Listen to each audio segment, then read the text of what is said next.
On today's episode of Inspired Wellness with Jessica, we are going to be talking about how to intervene, put a little circuit breaker in your anxious thoughts. I'm going to share some of my favorite methods with you. So, if you are somebody who struggles with racing, anxious, worrying, or anticipating thoughts, then this episode is for you. This is Inspired Wellness with Jessica, your new go-to podcast for mind, body, and emotional wellness. Tune in to hear real, raw conversations about stress, anxiety, and holistic self-care. I am your podcast host. My name is Jessica. I am from Inspired Life Collective. I'm an advanced EFT practitioner, meditation therapist, and holistic life coach, and I am on a mission to educate you on how to release stress from your body and, dare I say, even prevent it, and inspire you to live life with a calm body, a clear mind, and thriving emotionally. If you are ready to support your long-term health and wellness, then let's jump straight into the episode. Hello. Oh my goodness. We are in our second week of school holidays. To any mum who is on holidays, if you are running a business while your kids are on holidays, hi, I'm thinking of you. We're nearly there. We can survive this. I'm just kidding. My daughter's been fantastic these last couple of weeks, but it certainly is a juggle, isn't it?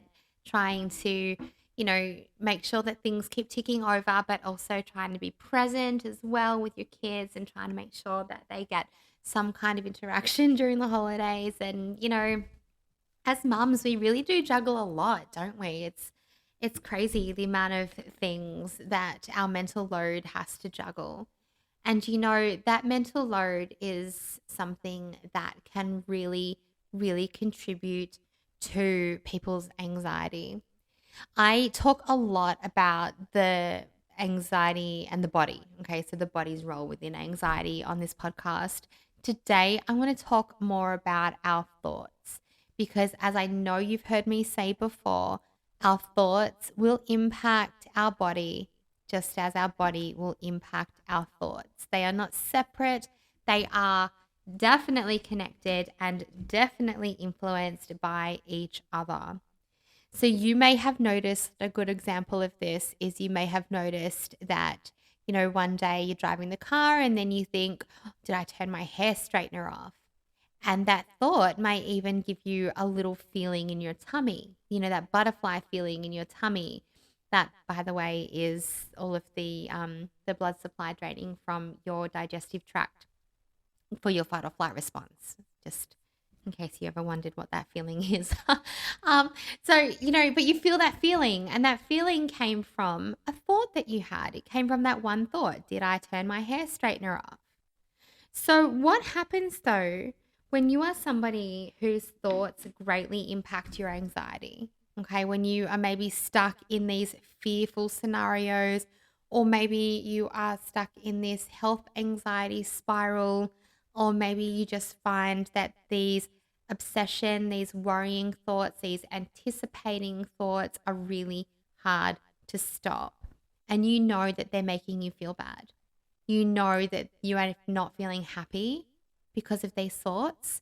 You know that you are not necessarily feeling safe because of these thoughts, because when we are continually thinking thoughts of things that we don't want to think about, we don't feel safe. It's signaling to your fight or flight response that, there's something to be alert about, there's something to be aware of. So you're not in that restful, peaceful mental state. Your thoughts can become really overwhelming. And the thing about our thoughts is that we tend to believe them. And we believe them because they're coming from within our brain. Okay, so there's something that we are telling ourselves, and we are wired to believe the things that we think. Because otherwise we'd be liars. Otherwise, why would our brain want to think that it's making up lies to you? And these things are going to be different for everybody. These thought processes are going to be based on, perceptions that you have learned from what's safe and what's not safe. Perceptions growing up, watching your parents, things that you've experienced, traumas, events, things that people have said to you. Your life experience is going to greatly impact the thoughts that you have, and it's going to impact the way that you perceive those thoughts. For example, we spoke last week about health anxiety. So if you are somebody who has health anxiety and you have, a friend who has become unwell, and suddenly you are looking out for those symptoms because you have this fear that that could happen to you too, you are going to perceive those symptoms or every little niggly feeling to be differently than somebody who maybe doesn't have any kind of anxiety disorder as such. And I only say as such because I know that they're called disorders, but I don't like that word. That's just me. So, but if somebody who's not prone to being anxious, that may be a better way to say it. Someone who's not prone to being anxious, they might have a little niggle, the same feeling, feeling in their armpit or the same feeling in their chest.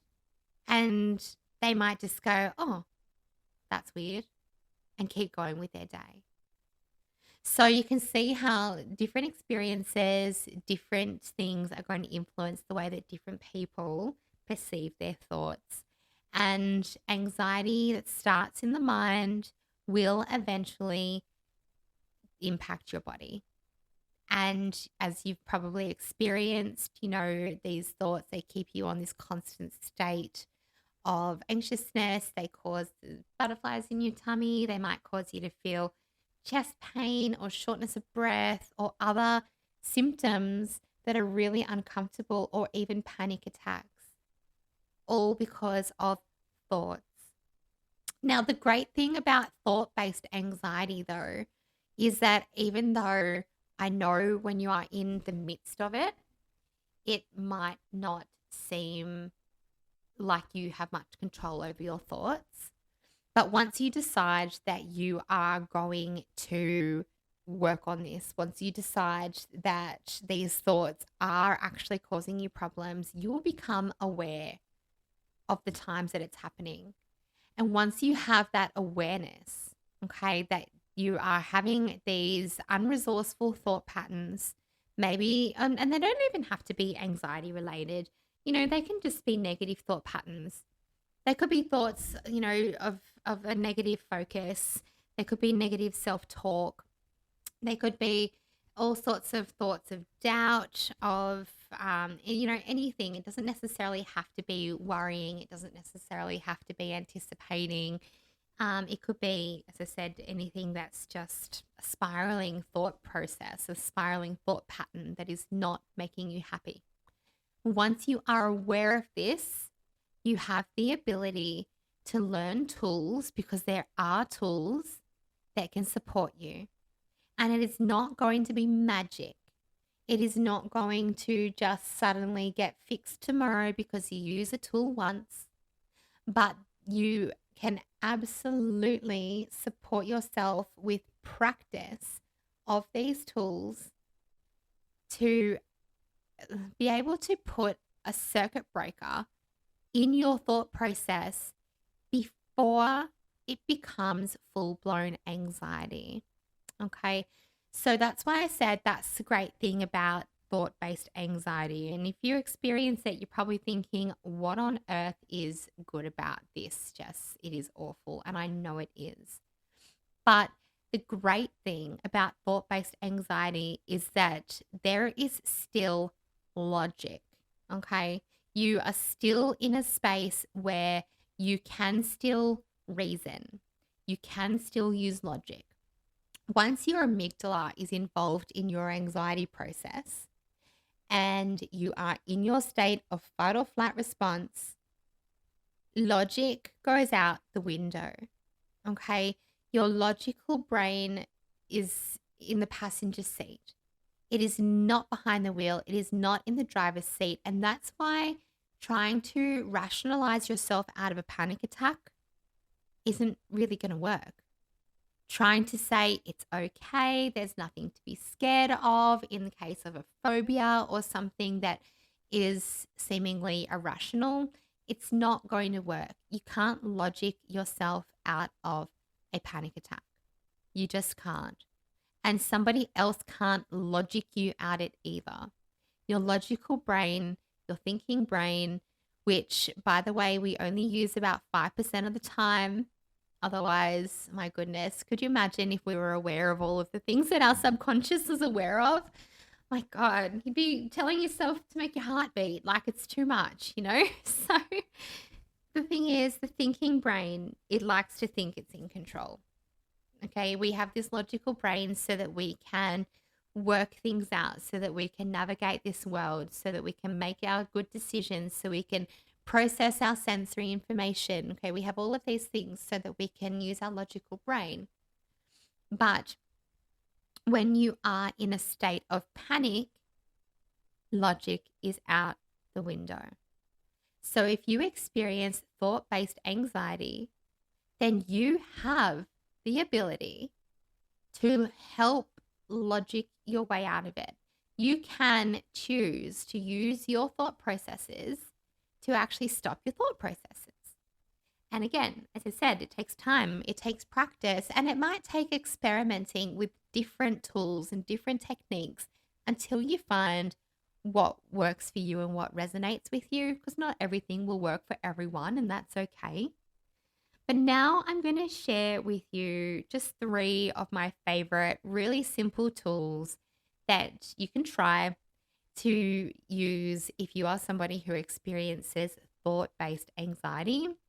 And I want you to try these every day. Schedule time in to actually stop. So set a reminder on your phone or something every day, a few times a day, to stop yourself and just ask yourself what you're thinking about. Ask what you are aware of in this moment.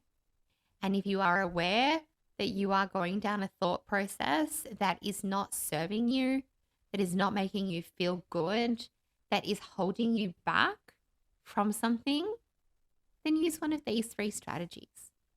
And the first one is going to sound really simple. And, you know, I love to talk to myself, just by the way. I'm someone who will go about my day talking myself through what I'm doing. So this doesn't feel weird to me.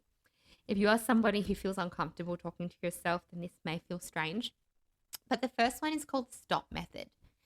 And this literally is, you notice your thoughts and they're going and they're saying, but this isn't safe, but this, but what if this, but what if this, but what if this, but this, and you say stop. You say it out loud if you can. Stop. And the moment you say stop, you need to have something to replace that thought with. And my favorite thing to replace that thought with, because it's so simple and it is so easy to remember, is this mantra, which I actually had down as the 3rd thing to share with you, but let's make it the 2nd. My favorite mantra with this, and I use it with the stop method, is my thoughts are not facts. My thoughts are not facts. Say it with me. My thoughts are not facts. Just because your thought has caused you an emotion and that emotion is feeling very, very real. Just because the thought of somebody who you love, who is very much alive and very, very well, you might have a thought about something happening to them, and that might make you feel sad. And so that sadness just really reaffirms that thought for you. It really confirms to your brain that this must be happening, because I wouldn't be feeling these feelings if it wasn't real. But it's not real. That person is sitting right next to you. Happy, healthy, well. You just had a thought of something that you were worried about or something that random come into your mind. So imagine the difference between having that thought, and I know this is a very extreme example, but having that thought that something is going to happen to somebody that you love, okay, and following that thought, and suddenly your stomach's in knots and you want to cry and you're holding them a little closer and they're like, what are you doing, mum? Get off me. you know, imagine if, so the difference between following that thought and creating these emotions and then possibly even snowballing that thought. Okay, well, that person's actually going here tomorrow, so I better not let her get in the car. Or maybe that's not safe. Or maybe I'm thinking this for a reason. Or, what if I'm actually, what if I'm actually having a prediction of something that's happening? Or, how you can see how your thought processes can just go way, way out, way, way out there. And the reality is that thought was a thought. It was a thought that came from your brain. You created it and you chose to give it attention because it sparked emotion for you. So that thought was just a thought. It was not a fact. So if you use the stop method, you may have your own mantra that you like. And if it's around anxiety, especially if it's around anxious thoughts, it might be something like, stop, I am safe. Stop, I am safe in my body. Stop, this is not real. Okay, so you can use whatever you want. You may like, if you are at a point where you've been doing this stop method for a little while and you are reframing your thoughts. Okay, so you notice the same reoccurring patterns of not being good enough or not being safe in a situation or somebody not liking you. You've noticed the same reoccurring thought patterns. Then you could actually keep a little notepad or keep a little thing on the notes on your phone that challenges those specific thoughts to reframe them.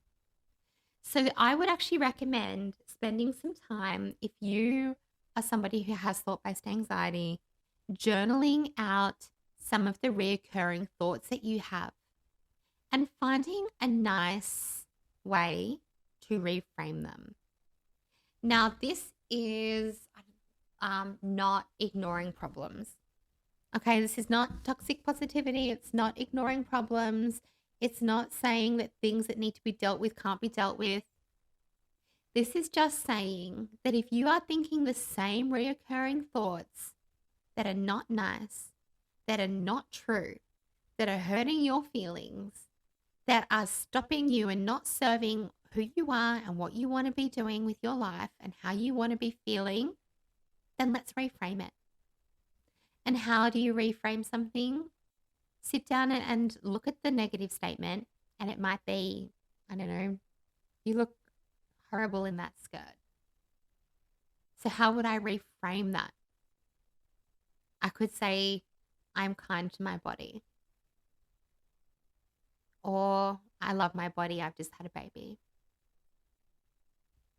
I'm grateful for my body. If I wanted to reframe, a thought that said something along the lines of, you're not smart enough to do this, or you failed. This is a good one. You failed before, so of course, you'll fail again.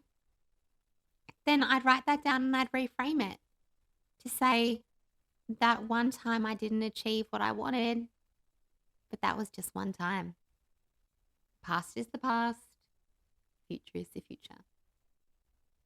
I've learned from that. Anything along those lines, however you see it as a reframe. Okay, it's what would you like to tell yourself instead of this? So if you are at that stage, write out some reframes of your regular thought patterns that you interrupt. Keep those notes there. Use your stop method and then reframe your thought.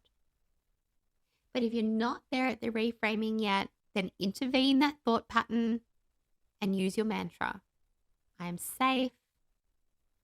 Thought is not a fact. Whatever you have decided that your mantra is. So I mentioned there was 3 techniques I was going to share with you. So the first one that we spoke about is the stop method. The second one we just spoke about is the mantra or the reframing. And the third thing that I want to share with you is challenging.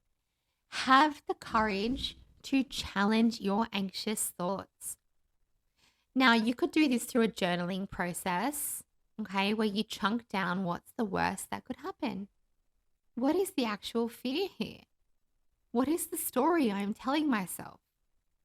As something I ask my clients all the time, I try not to say, "What are you thinking?" But I'll say, "What's the story your mind is telling you right now?" Because it's always a story and it's not necessarily 100% factual.